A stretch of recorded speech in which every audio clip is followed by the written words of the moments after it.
प्यार के नाम पलट गईनी, संभल न पैनी टूट गईनी। प्यार के नाम पलट गईनी, संभल न पैनी टूट गईनी। दिलू मोरा घरवा जलाई, दूसरा के घरवा बसा के। कैसे जी तोहके भुला के, रोवतानी दिलवा लगा के।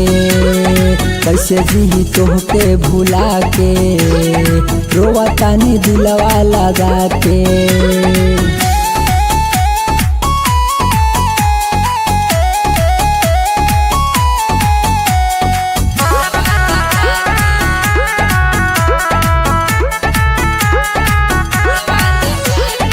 होश न खबर बाई तन में, गईलू बदल एक क्षण में।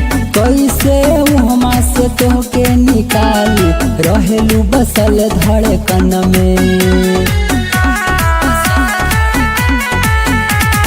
होश न खबर बाई तन में, गईलू बदल एक क्षण में।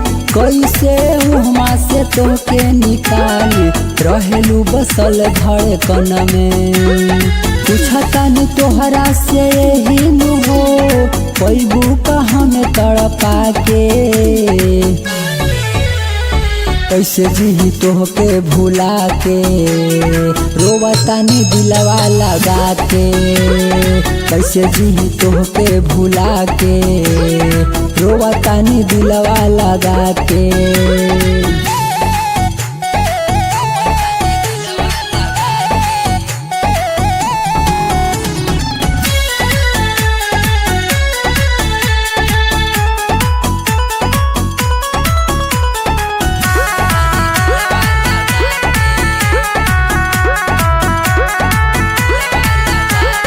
रोजो रोजो गम लेके जी, फाटल कर जवा के सीही। विजय बेताबी कहेला तोहके, कवन आशीर्वाद दीही।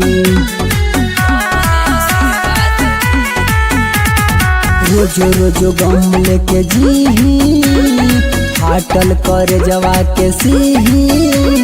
शिवबोधा में हटा कहेला तोहके, कवन आशीर्वाद दीही।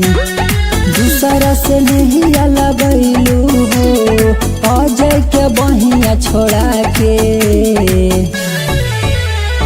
कैसे जी तोहके भुला के, रोवतानी दिलवा लगा के।